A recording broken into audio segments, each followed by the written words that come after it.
post 40 is that it's that marginal gain piece, isn't it? It's like, okay, if you can walk for an hour, you can add 3 years. If you take some good supplements, you might add some more years. If you can, look after the way your strength measurement, you can add a few more years and prevent the decline. If you can do some things for your brain, and cognitively you can add a few years. And I guess over time, even right now with the science we've got, we can still biohack ourselves into a longer living, but not just living longer. It's not just about living longer, is it? It's about living longer healthily. A lot of time people say when they say, oh, what's the best exercise? And someone will answer, choose the one you enjoy. I actually disagree with that. So I say, yes, the one you enjoy is good, but the one you're going to do consistently. And if the one you're going to do consistently is the 5 minute down the road in the gym, that's the one you should choose over the 90-minute journey to get to capoeira, even though you prefer capoeira.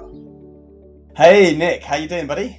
I'm good, mate. I'm good. I'm excited for today's conversation. Something we both know a lot about, I think. Yes, we're going to talk about fit over 40 and what we maybe need to change, I guess, in our approach, both mentally and physically, in order to stay that way. And I'm now 47. You're 43, is it? So 43, mate. I reckon I'm a third of the way through my life. Bear Grylls reckons he's a quarter. I reckon I'm a third. I think if I can get to 129 with a bit of biohacking and some good nutrition and all the other things we talk about on the show, I'll be pretty happy. Yeah.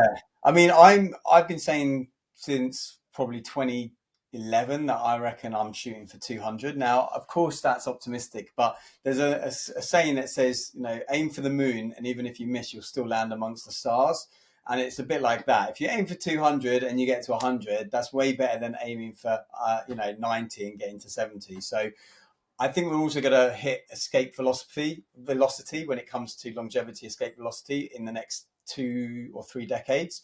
So that gives us time to maybe to do things about it. And if you're following Brian Johnson, the biohacker, who I really, we talked about once on the podcast before, he reckons his rate of aging is 0.5 years per year, which is aging at half the rate. I don't know. You're expecting over half the rate at that, because the average age isn't 100. See, that's no, but what that means is, like, if we age 1 year, then he's only aged 6 months, which means in the next 20 years, he'll have aged 10 years, effectively.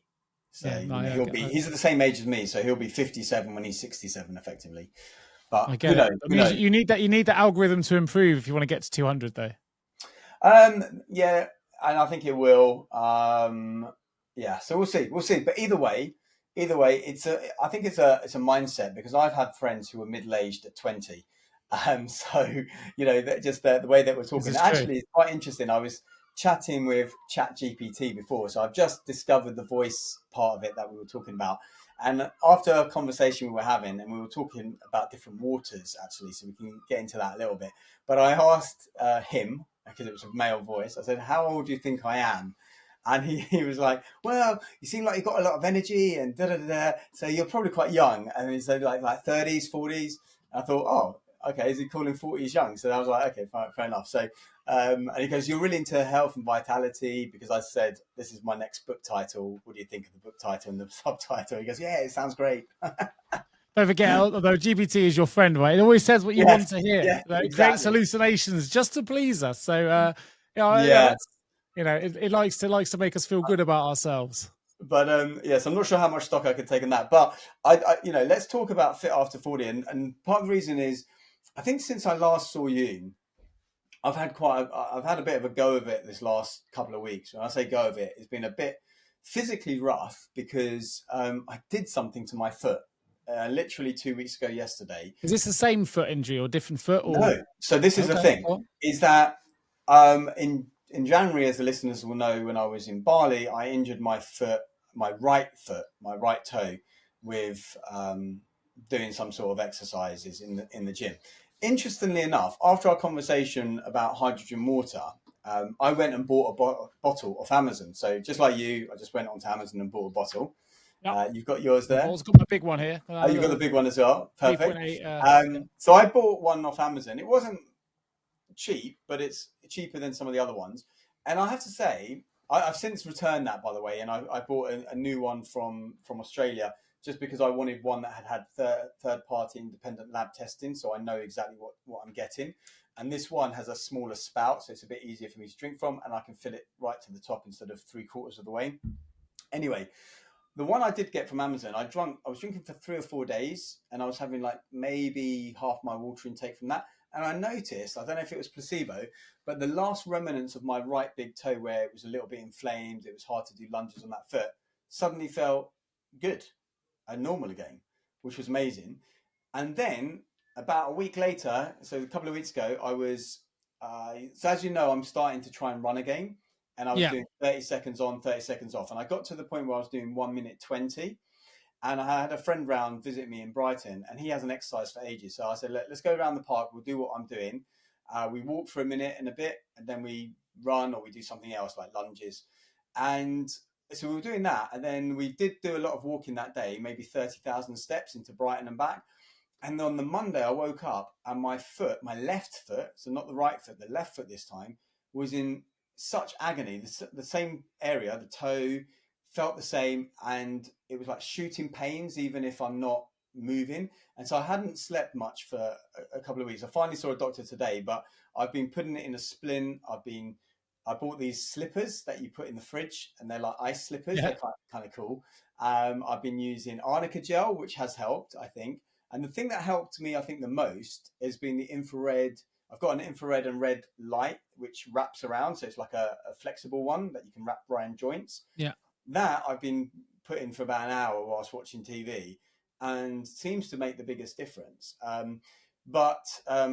Yeah, so I'm starting to feel a bit better now. But before, I couldn't even put weight on it. So if I was standing for any period of time, like washing the dishes and moving, I was in like an 8, 9 out of 10 level pain. I mean, I haven't felt that kind of pain. I feel like we're talking about fit after 40, and we're like the Yeah. walking wounded. So I don't know if I've Well, seen you since I pulled my hamstring again.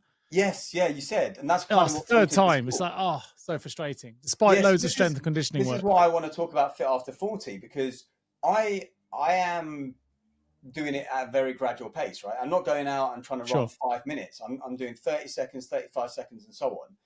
And it was a bit annoying because at the time I was also doing this mobility routine, which has made me feel 5, 10 years younger. I did about 2 weeks solid of this mobility and yin routine, and I'm feeling much better. And the hip issue that I've had for a couple of years, or the tightness in the left hip, seems to have vanished, like from doing that just consistently 15, 20 minutes a day. And so when it comes to being fit after 40, yes, it's about pacing it a little bit, but that injury prevention and recovery is probably the priority, as opposed to performance, speed, I anything agree. like that. I think I've had to come to terms with the fact that my some of my competitiveness may have to take a back, disappear in favor of just routine fitness and mobility. But let's be honest, the science at the moment, I'm sure this will change and elongate, but at the moment, we're starting in our 30s, our natural muscle starts to decline, our metabolism starts to decline. We get typically people put on weight, and you see this, at the school playground, or when you see other dads. It was Father's Day yesterday, of course. Oh, yeah. And everything starts to slow down. So it's about, I think somewhere I read, it's around 40 calories a day per year. So, over the course of 5-10 years, that's suddenly 400 calories, that you're now maintaining, or you don't need to burn off as much as you would in your 40s, would in your 30s. So we need to try and combat that. And you do see a lot of people in their 40s going back to the gym because they do feel, certainly you and I have been trying to biohack our way, as well as actually put the work in cardiovascular ways in terms of trying to improve our health and fitness and our quality of life. I thought it was interesting listening to your comment about getting to 200. It reminded me of the quote, that's don't limit your challenges, challenge your limits. Oh, I like that. That's something you're doing, I think, in everything you do anyway. I like to think we both do. No, you definitely do. And I think it's interesting because I think when it comes to fit after 40, you've mentioned it with or without realizing it, but it's more than anything, it's about a shift in your mindset. I don't want to say shifting your expectations, but it's like when you come back from injuries, sometimes you compare yourself to how you were at your best, or you compare yourself to how you were at 25. Yeah. And the reality is at 45 and 25, you're going to have different abilities, and some of them will be worse, some of them might be better. Like sometimes endurance tends to get better in the later 30s sometimes, and you might have the endurance still, but you might not have the pace. And so it's readdressing the expectations of what is possible. Like if I was to try and go and run a marathon now, the only time I ran a marathon was 2006. So yes, could I get the same time? I don't know. But if I could, I would probably have to do more than the 5 weeks training that I did 20 years ago to get that time. Sure.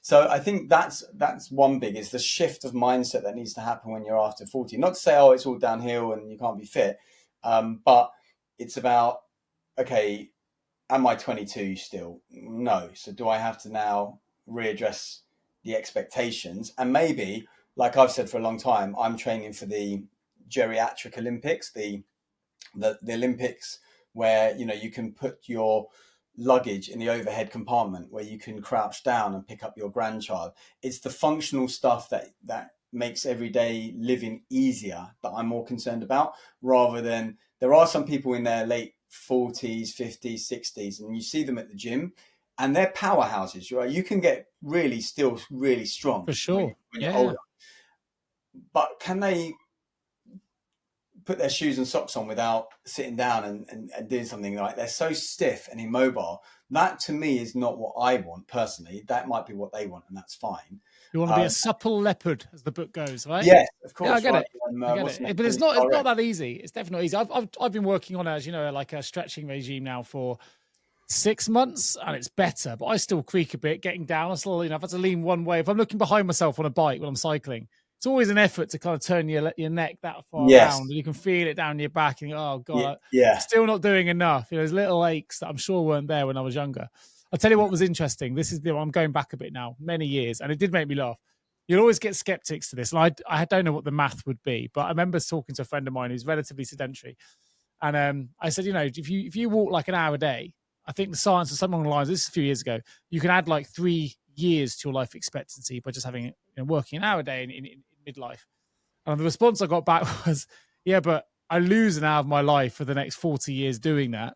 I don't know how many years that adds up to, but I'd rather not do it, because yes, I get 3 years back. But in my mind, I lose 3 years doing the hour a day that I don't want to do. But I was thinking, you know what? For some people, they just don't want to do the work. I mean, yeah, the thing is though, the time is going to pass anyway. That's the issue, and you're going to be doing something with that time. It's like, I was thinking about something similar when it was coming to traveling into London, and I was thinking, I don't want to travel an hour into London, an hour back when I'm in zone 5, because I'm losing time. And then I was thinking, yeah, but what am I really maybe doing in that evening? I might be just sitting and watching TV, so I can actually download and watch that on the tube while I'm traveling anyway. So the time is going to go. The time that person is going to spend walking is going to go. So maybe it's listening to the podcast, maybe it's having a nice phone conversation. I don't know. I mean, but people have got different ideas about things. I used to really resent washing the dishes, especially after as you know, I do juices and smoothies pretty much every day. And there was a period of time for about 4 or 5 months where I was really resenting doing it. This was when I started 15 years ago, because I was having to do all these like dishes. You can't put it in the dishwasher as well. It's quite intricate. Yeah. And so I thought to myself, and I was listening to Tony Robbins again today, and he was talking about the power of questions. And it's really is about the power of questions. And I was saying to myself, how can I make best use of my time whilst doing the dishes? And the answer I came up with was listening to a podcast, and that enabled me to pretty much listen to half an hour minimum a day of a podcast for the last 10 years. So I then started to look forward to doing the dishes. So it's all about, like we've talked about many times before, reframing. Simple as that. Really. I think muscle decline. I did some research prior to jumping on today, and I know that muscle declines when you hit 40, but I didn't know what the percentages were. But it said sort of muscle declines at 2% annually after 40 without resistance work. But strength training can reduce mortality by 10 to 17%, which is quite a lot. And also, it's not just the physical stuff we talk about; it's improving the brain as well. Keep maintaining our cognitive function. Not many of us want to end up with, our brains starting to just, what's the word I'm looking for? There you go. To degenerate. There you go. It's because I'm a bit tired, long day today. Degenerate. There's a real life 40-year-old example where I can't get my words, but I think turning 40 doesn't mean hitting cruise control, and I think that's what people start to do. It's actually the perfect time to power up. The decline will probably happen, but it's about the pace of the decline, and sometimes you can actually keep it the same. One of the things I noticed personally over the last 2 weeks is because I haven't being able to really do the exercises in the morning that I'm used to doing, because flexing the toe is really painful. I have to make sure it's immobilized. And so there was a few days where I wasn't really doing anything. I couldn't get on the rebound. I couldn't do anything. And I had a bit of a stressful couple of weeks because of a business deal that I'm trying to navigate and negotiate, and negotiations have hit a bit of a wall, and, unnecessarily so stressing me out. But I realized that I was feeling excess stress because I wasn't able to release the energy, the cortisol that I would normally do. And then when I started to allocating just 5-10 minutes, even though, maybe doing some push-ups on my knees, something that I could do, like I got on the rebounder, but I just sat on it and had my feet on the floor, which is like bouncing up and down on my bum. And it felt much better, and I could release all that cortisol, that stress that was built up inside of me, and then I could think clearer and I could make the decisions. And today I had a bit of a challenging phone conversation, and I knew that before going into that conversation, I couldn't go into it cold. So I got on my bike. I wanted to get some sunlight. I wanted to get the sea. Went for a 15-minute cycle. Came back, did 10-15 push-ups. Made sure I was walking around as I was on the phone call to that person, because that would release the stress and that would build up my energy. So, the whole exercise stuff is so crucial, not for aesthetics or for performance, but it's just, like you say, for cognitive ability, for confidence, for de-stressing, for all of those things. So that's why it's really important. And of course, you don't always have to be running. I mean, as you know, I've been, we were going to talk about cold therapy today, but I'm still doing my cold plunging. And some of the stats behind cold plungers are amazing. And I'm not running anywhere. It's a different kind of endurance, really. It's more mental and cognitive. But some of the stats I looked at for the cold plunging in preparation for today's show, I was actually quite impressed. But I wasn't surprised, because I've been doing this journey now for over a month, and I'm starting to feel the benefits. Less soreness, quicker to bounce back after workouts, less inflammation. I definitely feel like I'm more, awake for the rest of the day, that I'm more cognitively available, if you like, that I'm feeling the euphoric hit you get from cold plunging. But some of the stats behind it, in terms of metabolism as well, we know our metabolism slows down as we get older. Well, cold plunging speeds it up. It activates brown fat. It boosts calorie burn. And some of the physiological, psychological changes as well. I put some stats here that I've picked up online, but dopamine, 250% increase, noradrenaline, 530%. That's that natural high, right? Mood shift, stress adaptation, mental clarity, sleep qualities improves by 30 to 38% with just 5 minutes cold post-workout dips. I was like, you know what? My sleep is better at the minute. I am feeling like I'm more able to get back into the workouts. My hamstring strain, which I did, full-on hamstring strain, was it just over a week ago, and I'm back to cycling, walking without pain. I haven't started running yet because I don't want it to go too quickly. But last time when I pulled it, I was like 3 weeks being immobile. Like literally within 1 week of using the cold therapy every single day. Maybe I didn't tear it as badly this time. You could always have the alternative argument, but I feel like, I'm immersing myself at 9 degrees for 5.5 minutes a day. Now I'm trying to build that. I've done 6 minutes, 6.5 minutes. Are you in the water for those 5 minutes? 5.5 minutes a day, yeah, fully up to the neck.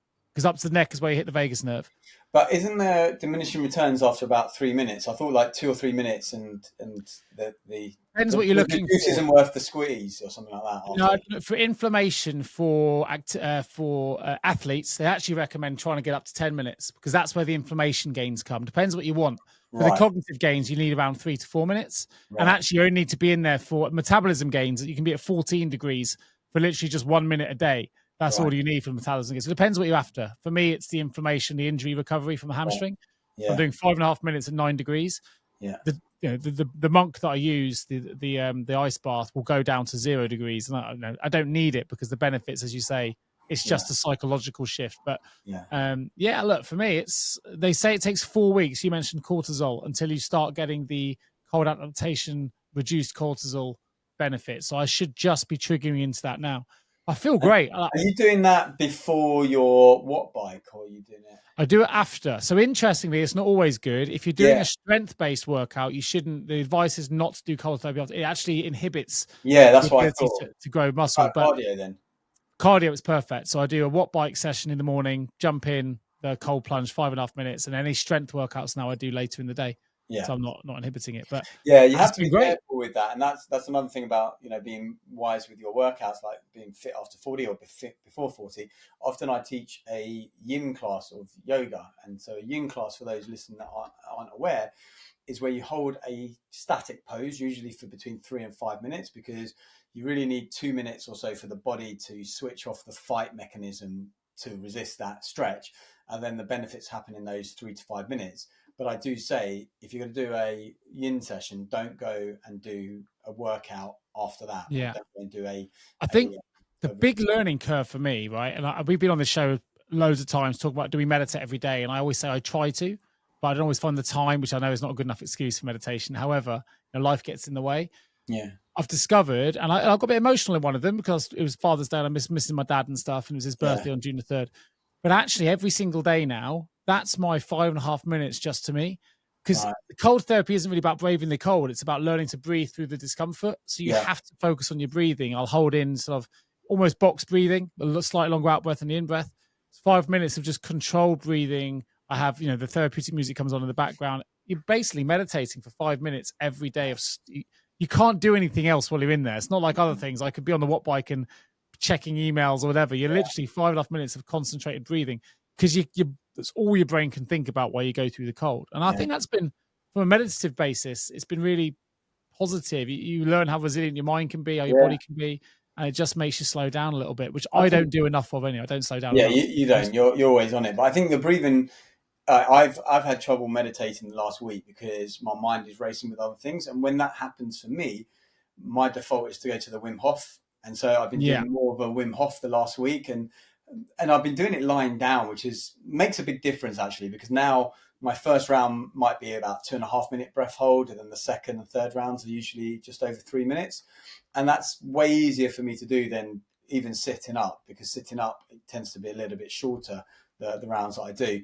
And I find that with the Wim Hof, especially if I do it guided rather than trying to do it by myself, I can take my mind away from the thing that I would be thinking about. But when I'm meditating, sometimes, depending on the meditation I'm doing, my mind will race, especially if I've got ideas. So it's a good tip for people who maybe want to do meditation. My sister was like this as well. She couldn't get into meditation, but she could get into the Wim Hof stuff, or you might choose a different breathing method. But that can definitely help. And like you say, the cold, with something like the cold, and this is what Wim talks about, is that obviously he discovered the cold really through personal tragedy. I think his wife committed suicide and he had to raise 4 children by himself. And the cold was because when you're in the cold, like you just mentioned, all you've got, you can only really think about that cold. So then you have to like switch to something like your breathing just to survive it. And then there's no space for anything. Yeah. So that's really good. And I think, you're focusing more on your recovery. Are you buying the red light stuff? Have you got the red light thing? Haven't got the red light yet. I've got the red light mask, which I'm using daily. So hopefully you'll see my skin start to improve, my friend. Yeah. Interesting. My wife's on a bit of a collagen supplements, and she's found real improvements in her hair quality and things like that, and things like that. So there's more to just the supplement science. Yeah, no, that's it. No, collagen is good. I mean, to be fair, people say I'm vegan and that, but I'm not really vegan. I do take collagen supplements, and I have done for a while. But not. Oh, your skin and hair look so good, Harry. Probably is part of it. That's what's there for, right? It is. I mean, there's lots of things that I'm doing that hopefully are helping that. But like I keep saying, that the biggest thing that ages people is kids. So that ultimately ages people. But I'm experimenting with a couple of things. Actually, one thing I am experimenting with, you can tell me in 6 months whether it works or not, is catalase. Are you familiar with catalase?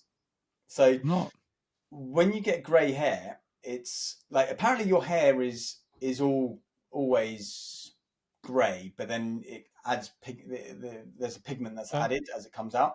But as you get older, the body stops producing something, and I think it's catalase that it stops producing, which inhibits the stripping of the colour. And so the idea being that when you supplement with catalase, then the greys go away. I don't know. I've only been doing it for about 3 weeks. I think I've got to give it. I bought a 6 month supply. Really, you need to give this at least 3 months, I would say. But I'm going to give it 6 months and see, have I got less grey hair? So you'll be able to tell maybe in the beard or in the side when I next cut my hair in 3 months' time whether it's worked or not. But you're doing pretty well. There's no Just for Men I can see, mate. You're looking pretty good so far. No, it's because you'll be able to see there's grey there. Yeah. There's grey. That's grey. Well, I've been experimenting, talking about the biohacking, and you may already take supplements, but the NAD and NAD plus supplements. I don't take that, but I'm curious about it. So tell me your experience. Well, it says it takes 4 weeks to really notice the benefits. So I'm 3 weeks in. I can't say I've noticed a significant change, but I've gone for a proper peer reviewed study.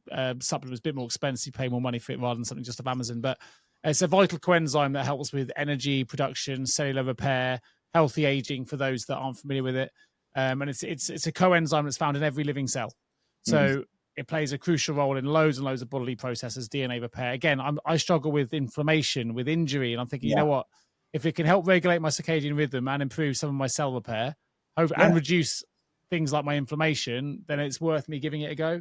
But it's also supposed to help with like reducing fatigue, improving metabolism, preventing cognitive decline. So again, I don't know yet. I don't know how much is placebo and real, but there's lots of science that supports it. I thought, you know what? I'll give it a go. They're not inexpensive supplements either. They're quite expensive. That's the thing. Well, you start going down this rabbit hole, and I'm taking supplements galore, and I'm thinking I am looking like that Brian Johnson guy where I'm taking various. How many do you take a day? I'm interested to know. Well, actual pills or types of supplement? Pills. Well, that doesn't really matter. I'd say pills. Actual pills. Oh God. Pills, or anything that's in a capsule. Well, two vitamin Ds, a couple of curcumins, then there's the zinc, the K2, the B complex, a couple of probiotics, a couple of fish oils, a couple of beef organ stuff. Now I'm taking the hair thing. And then, I'm experimenting with Tonkat Ali at the moment. And what's that? Shilajit. I'll talk to you about it in a second. And then there's probably a couple of others that I'm forgetting. So probably like 20 pills, I guess, in total. I think I'm probably on a similar number. A lot of those will be similar to what you want as well. And some of these I say are essential for everyone. For example, I think vitamin D3 for everybody.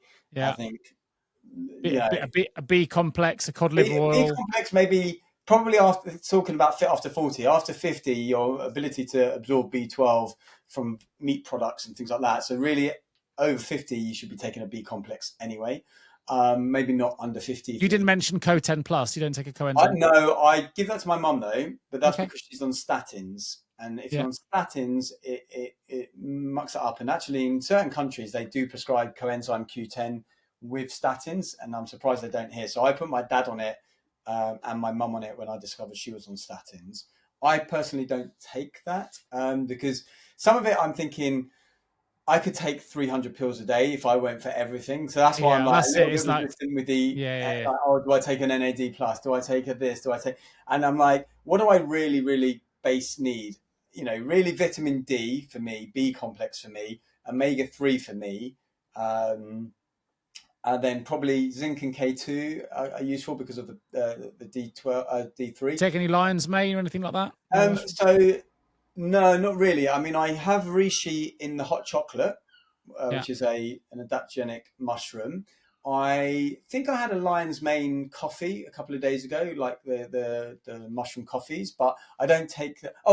When I'm in London, my smoothie will have a mix of lion's mane, cordyceps, chaga, and a bunch of other mushrooms. Yeah, but definitely quite similar. The cordyceps you've introduced me to because they're quite good for fitness things. And if I'm going up to a race, I might start something. I don't generally day to day though. But the K3, I was going to ask you because that was one of the only supplements other than magnesium where I noticed a discernible difference. I remember you telling me. Did you notice anything personally or not really?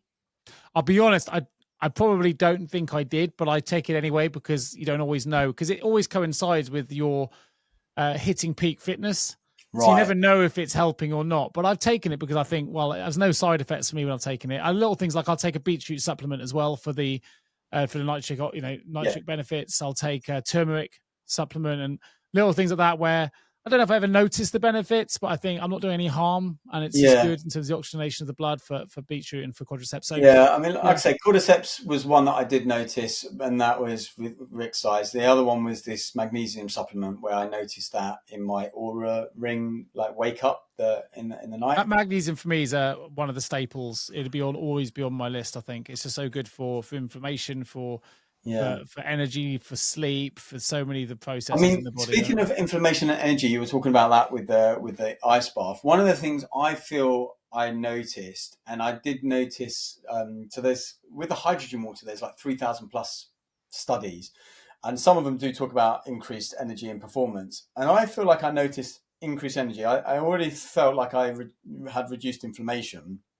Have So you I'm noticed a change to the taste? For me, I think it tastes better. So I don't like water, as you know, but I'd be able Yeah, to drink it that's the thing. And easier. I've been telling people that because I've been saying, "Oh, Nick, my co-host, hates water. He's been into the hydrogen water." Have you Because not noticed any difference? my mum doesn't like water either, and so she just sips on hot water. So I try and get her to have this when I can, and she prefers the taste. It does feel a little bit cleaner or smoother or absorb Yeah, or I don't know filter. what there is definitely a difference. Yeah. This is the best bit actually. When I open it, there's a little Yeah, from all the pressure built up. So yeah.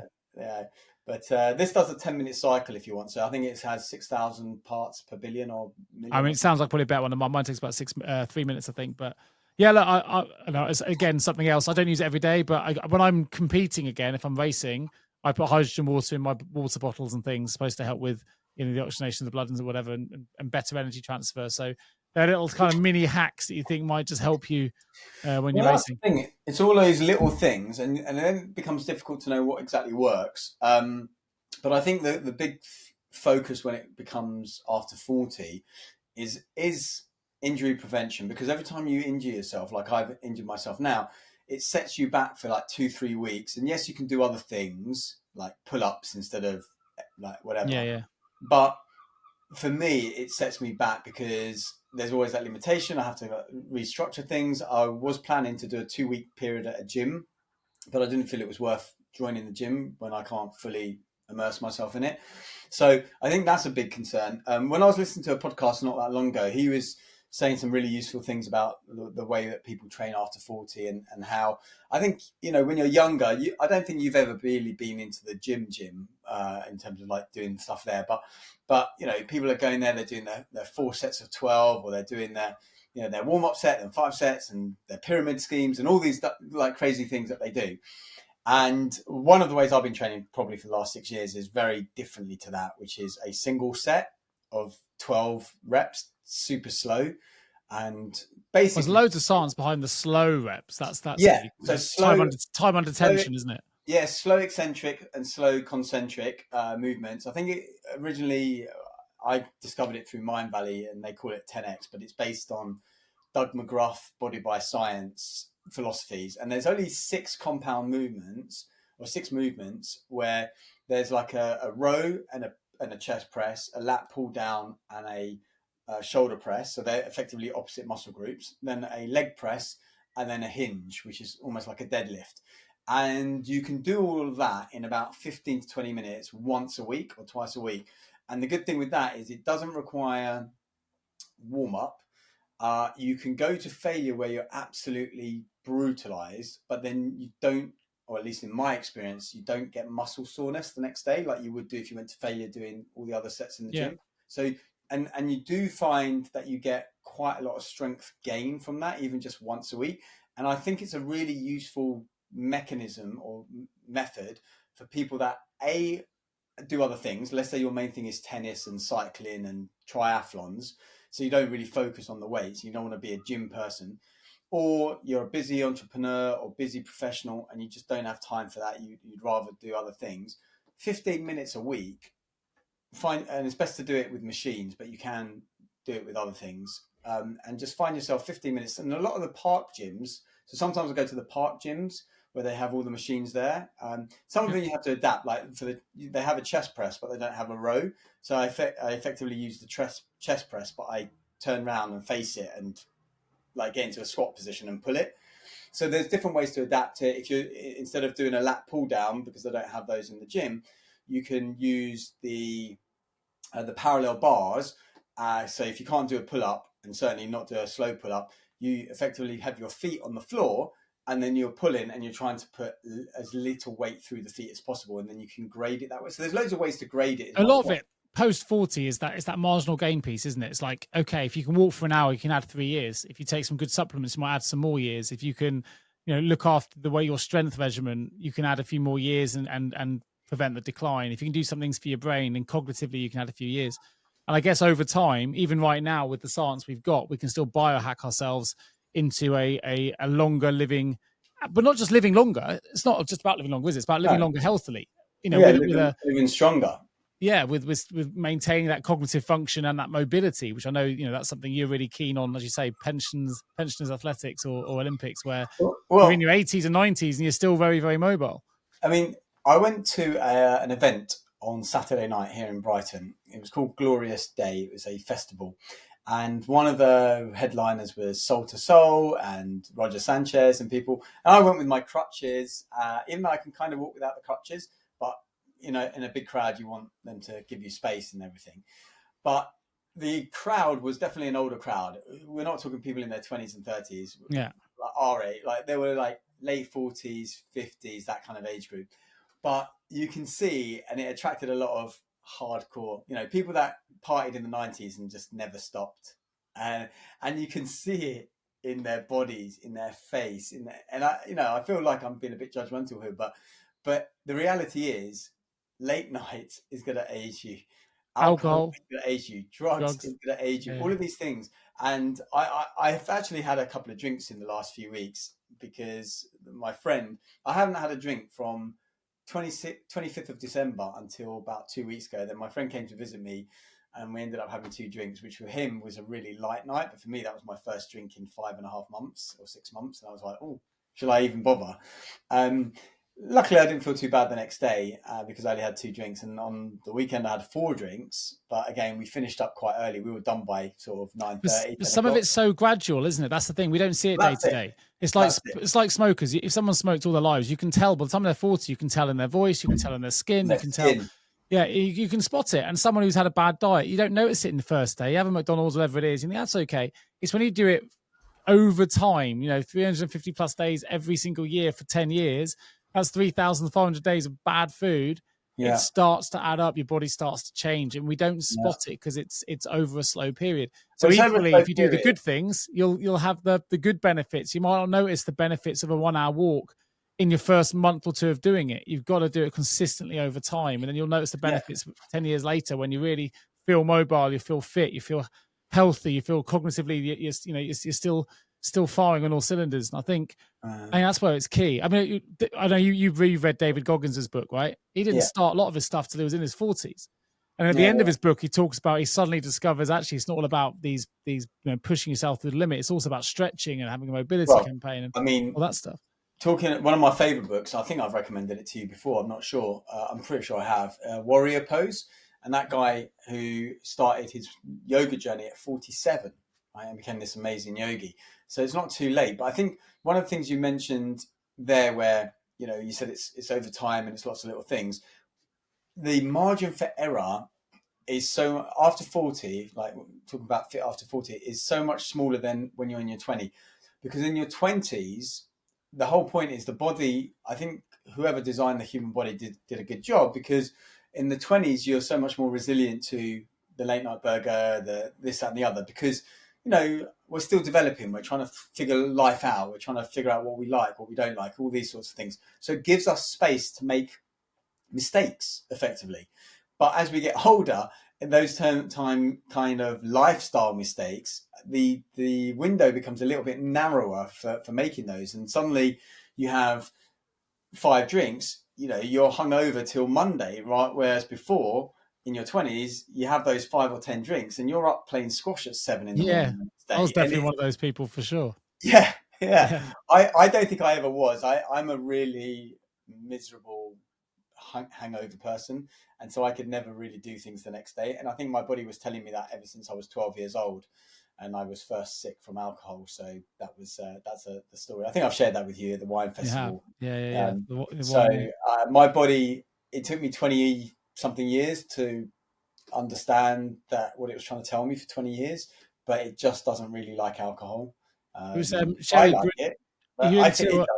Obviously, I'm into Ironman and triathlons and stuff. But there's a world champion age group athlete called Sherry Grenfell, and I thought I'd bring her to the show because she did her first Ironman in her 40s. I think she was 48.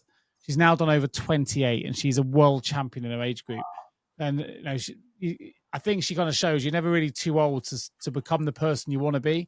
No. 48 years old, she did the first one she trained for. And actually, my brother-in-law did his first half Ironman. He's in his late 30s now, a couple of weeks ago, and now he's training harder than he's ever trained before. And I would tell you, since I've known him, which has got to be a couple of decades, he's the fittest he's ever been.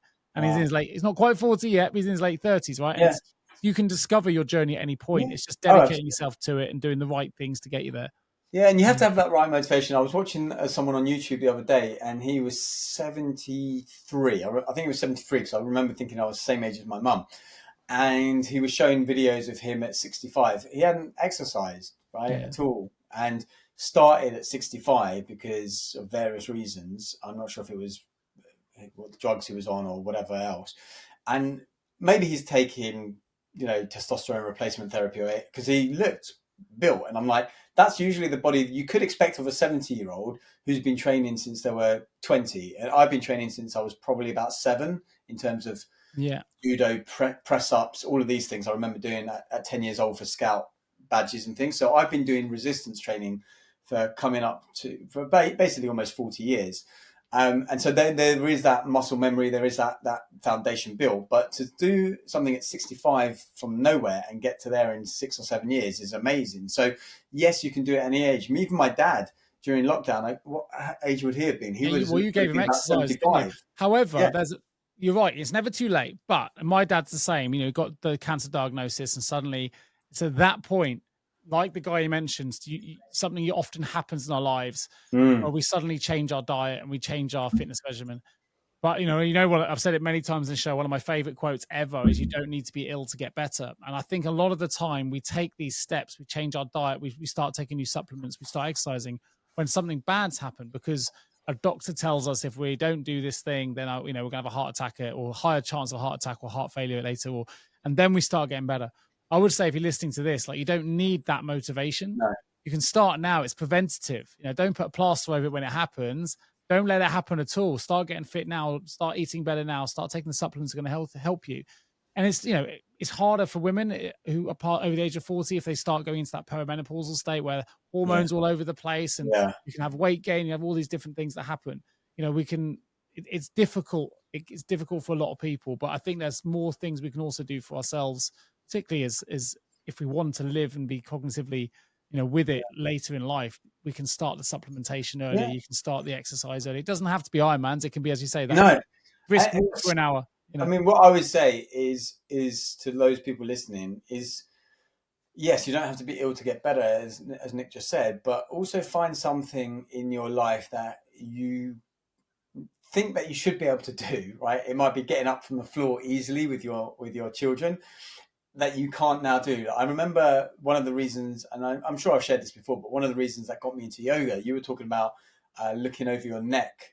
Yeah, still struggle now, and I do loads of this. I have struggled.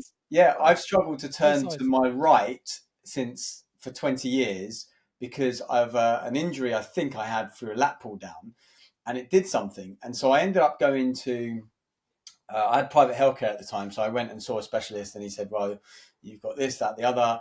Eventually we ended up doing physiotherapy, but those sessions ran out. So then I had to figure out what I was going to do after that. And I remember being in the London Stock Exchange at the time, and there's rows of desks, and someone would call me from behind, and instead of just turning to look like that, I'd have to swivel in the chair to do that. And that is what triggered me, combined with looking at old people in the street and seeing them hunched over.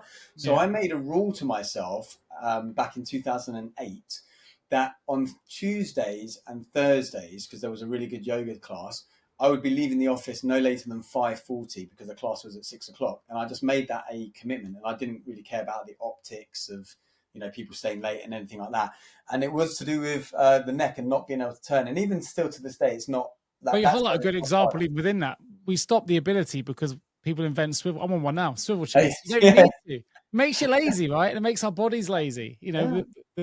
We think these things are here to help us, and in some ways they are, but in other ways they take away. And my ability to swivel around on this one like this means I'm not working my muscles or my. It's true. I'm sat here live on a swivel chair. I don't need to turn like this. That's more effort. It hurts. I'll take the easy route. sticking to the theme about these marginal gains and these things after 40, like my mum has been having problems with her feet for a couple of years now. She's got something called Morton's neuroma, this really painful nerve thing, and bunions. And I was thinking I might have had something similar because the pain was so bad. So she's a bit of an expert on healing her foot. So she's icing it every day, she's massaging it and so on. But she, like many people, is a victim of the shoes that she's been wearing her whole life, which has squashed her feet in. And so I have bought her and myself these silicone toe separators, and I wore them just for one day before I got a bit injured. And I noticed, because of the spread of my feet, and I've had these in the past, but my other ones broke, that I just felt a certain level of more power and groundedness to my posture because I had this separated toes. And she noticed after just wearing them for like a few hours one day that her feet felt a lot better. She's actually stopped because she finally got an appointment for the podiatrist, and she's been waiting for months and months. And she said the things I was giving her were helping, and she didn't want it. She needed to have the pain when she went to the podiatrist. Get the appointment. Funny. But but so it's the same with things like processed food, right? It serves a purpose in terms of saving us. All these things to save us time in the short term, but they cost us in the long term. Well, they say if you don't have time for wellness now, you've got time for illness later. Yeah, okay. I haven't heard that. Maybe you said that before. I like that. That would make sense. Yeah. Makes sense. And it's true. And so this is what I would say to people. And I think, like, if you haven't started exercising and you're 40 and you're 50, it's never too late. But what I would say, so my friend that came to visit me, he was really into the gym last year, and then he's gone back into working in an office for the first time in a couple of years. And he's on the drinking, he's all this, and he knows he's putting on the weight. He's 52, and so I just said to him, look, at the moment I'm a bit injured, and sometimes we put such a big barrier to entry to do an exercise, like, oh, we need to go to the gym, we need to do that. I just put literally a timer on my watch for 1 minute, and I say I'm going to just do 1 minute of something, and it might be 1 minute of squats, 1 minute sitting on the rebounder. And that's what we did the other day. And I said, like, we'll just do that as long as we can be bothered to do it. And we did, I think, maybe 7 minutes, 10 minutes. So we did 10 different exercises, and he felt great and I felt great, and it took 10 minutes. And so I think if you haven't done anything, just set a target of 1 minute and put a timer on your phone so that you know that time is going to run out. And we waste a minute every day just scrolling rubbish on Instagram, whatever. We can always find a minute. That's the thing. It's just 1 minute. And a good little test for a lot of people, you can do wall sits or trying to touch your toes. If you can't quite touch them yet and you've got all that, it's just work. Maybe you can't even touch your knees for some people. Let's start slow, but there are little tests you can do to give yourself a goal. It doesn't always have to involve doing Ironman or no. I mean, to be fair, if people are going to try and touch their toes now, you might be really shocked and go, hang on a second, he's talking about touching his toes. I was at yoga for 6 months or 8 months or maybe 10 months. My hands would barely come past my knees. So I think it took me about a year to get to the floor. And now I can touch my toes. But, even now I notice if I haven't done much, I maybe can just about get to the floor. If I'm consistent with it, I can often get my hands flat on the floor, right? I could not do that at 30, right? But I can do that at 47. So, just consistency really, but don't think you can do what you did at 20 at 45 when you haven't exercised for. And give yourself achievable goals, not impossible ones. That's a lot. It's a bit like a diet, right? Give you something that you're going to enjoy that isn't too much. So if you suddenly say, I'm going to do 100 press ups a day every day, are you actually going to do that? You're better off doing, less over and be able to commit to it than overcommitting and then just failing again. Yeah. So, and I don't think that you have to. I'm not someone that I really wish I could get the podcast back, but there was a guy that was being interviewed on Joe Rogan maybe like 5 years ago. I was listening to him, and it was the first time an expert in the health and wellness and the PT, the personal training space, had echoed a lot of what I was thinking in terms of my training. So the conventional method often with training is you train to failure, to build muscle, to build strength when you're in the gym. And I've never really done that. I do it a little bit, but not consistently. I train to a pump and a workout and something like that. But he said something like, if you do say you can do 10 pull-ups, for example, and then you're absolutely buggered, right? You can't do any more. and you need to recover for like 3 days, and then you do, and that's the idea, right? You rip all the muscles, you kind of do it again later, and you do another set. So you've done 20 pull-ups over the course of those 7 days. But if you are doing, 4 pull-ups, right, or 5 pull-ups, but you can do that, like every other day or every day, then you've got to do more. The volume becomes more over time.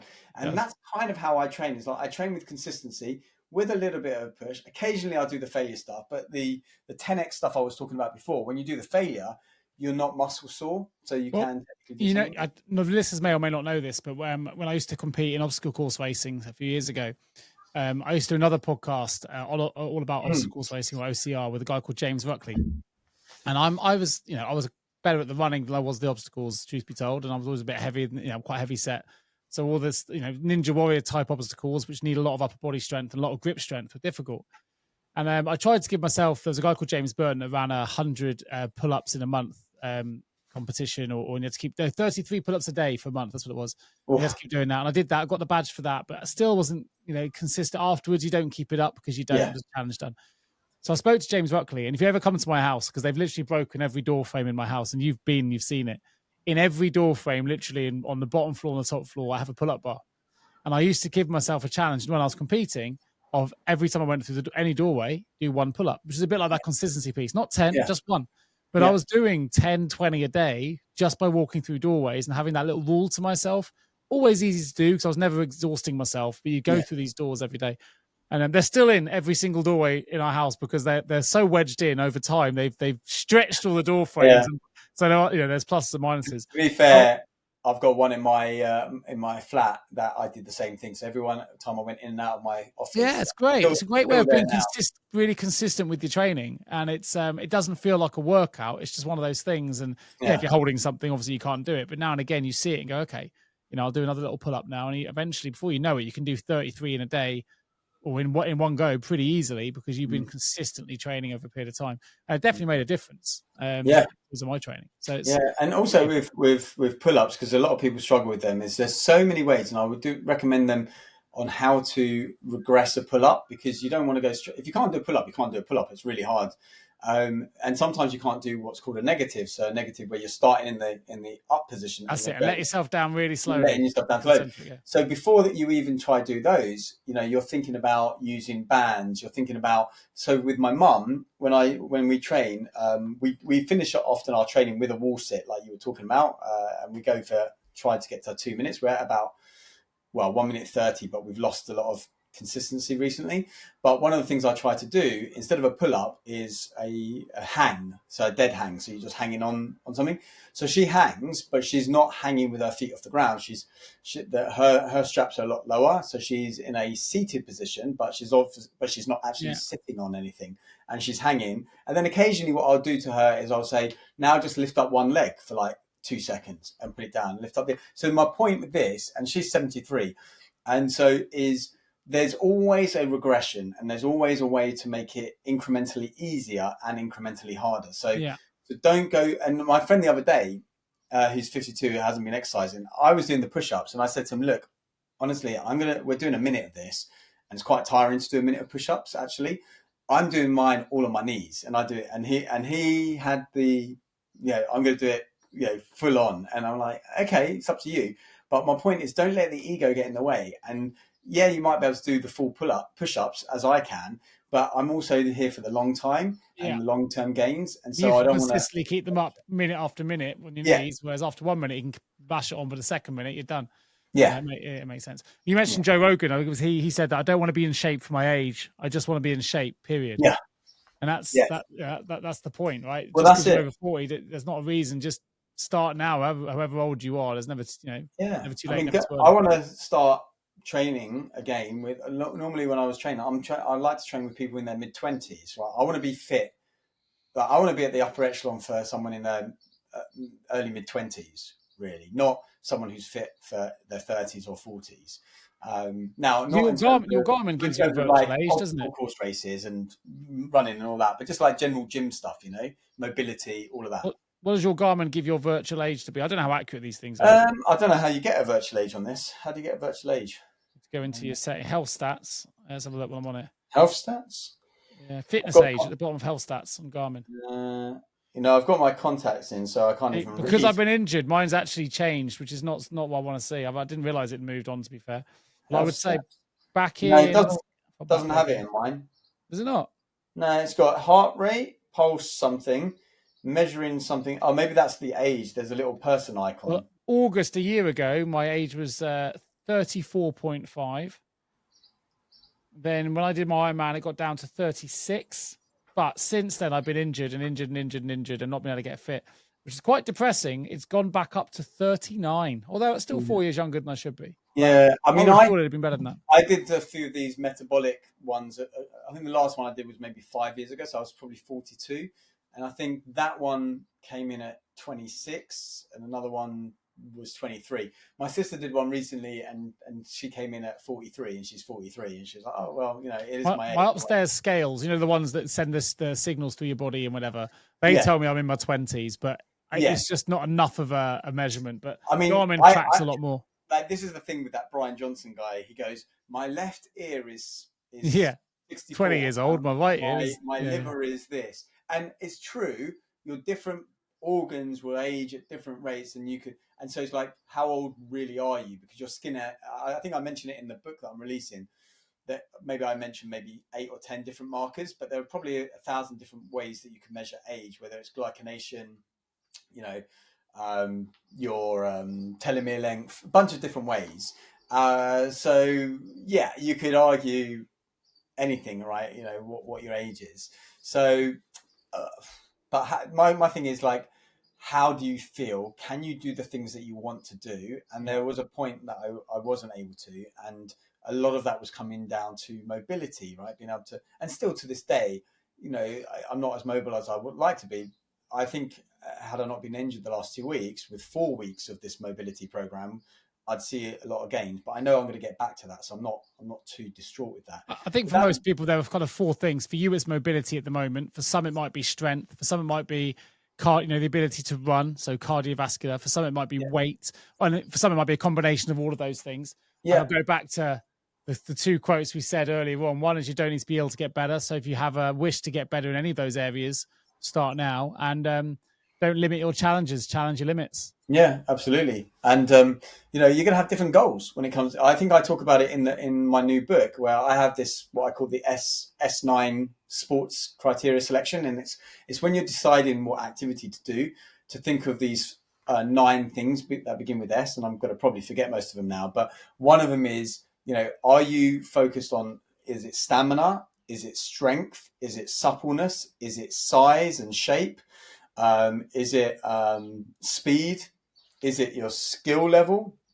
And then there are other components like spirit and significance. And what they are talking about is, does the activity enliven your spirit? Does it bring you closer to something? And significance is really understanding what is significant to you when you exercise. Because if, for example, the most significant thing for you when exercising is having a group dynamic area, then you need to do something that involves a group. If the most significant thing is flexibility, or being able to do it when it's raining or sunshine or whatever the weather, you have to choose a different exercise. If the most significant thing for you is having a grading system, then you might be looking at martial arts or something like that. So it's understanding, and not one exercise is going to meet all of the criteria massively. But for me, I want to improve pretty much everything except for size. I was saying this to my friend the other day. I don't want to get bigger in the arms and the chest, especially because I like to buy my shirts from Barcelona. There's a specific size, and I notice if I get too big in the arms or the chest, they don't fit. There's also a cost of everything, right? If you do too much strength and you want to stay the same size, the cost of that is you get big, which actually can impact your level of how supple you are. Yeah, absolutely. There's always a trade-off in all these things. It's about stability. That was the other one: stability, stamina, speed, and strength, but not size. Yeah. They're the kind of ones I'm looking for, really. So. Well, it links back to Simon Sinek with the other 2 S's, which is, make sure you know your why.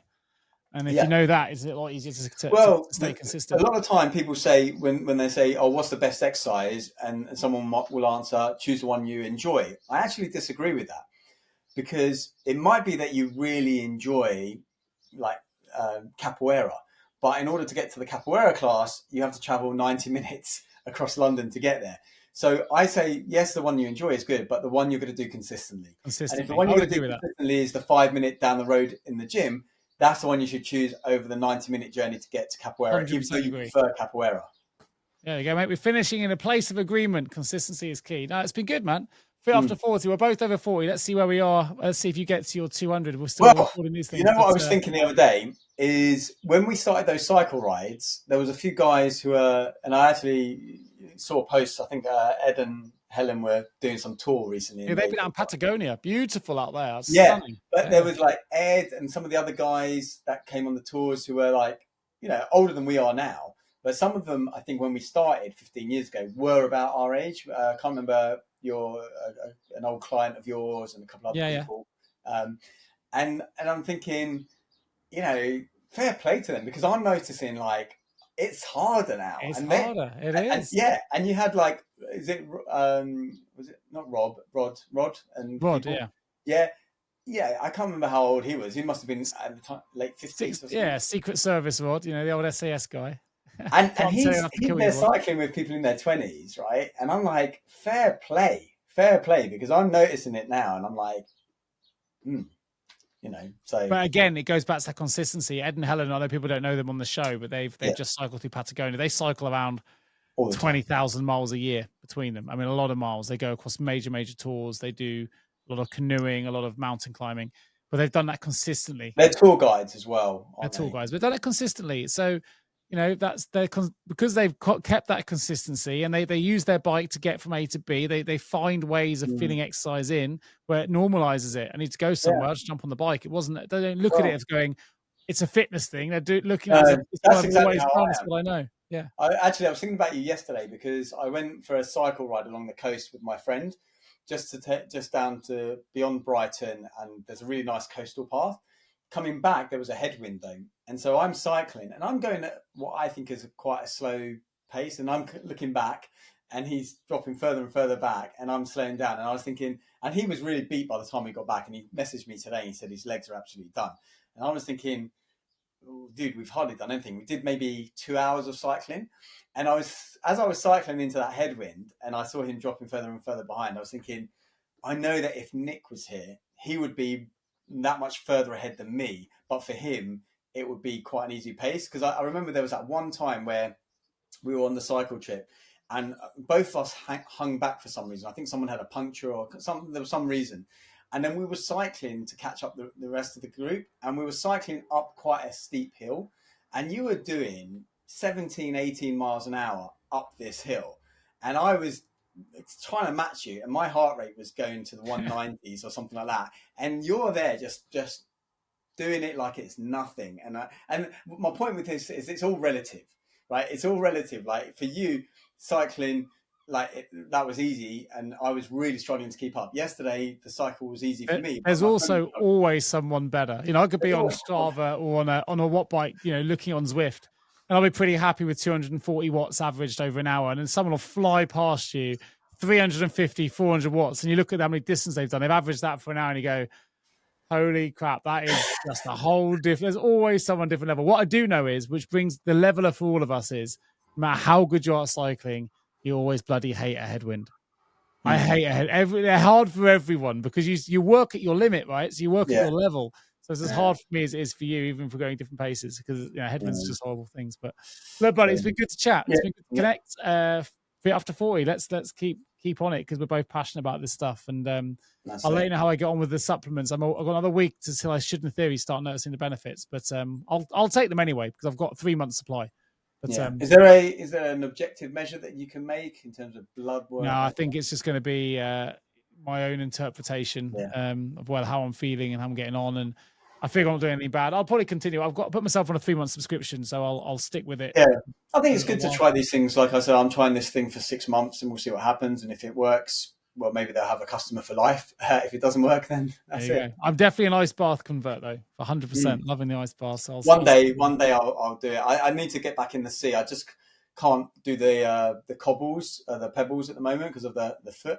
But once my foot's better, I'm going to be going in the sea, and it's warming Well, up next time you're coming down, I'll reprogram the water bath so it's You know down what? I to may 0 well degrees when you get here. I may well try and come down in July if you're around, Yeah, do. because I think someone's staying in my house here in Brighton for 2.5 weeks.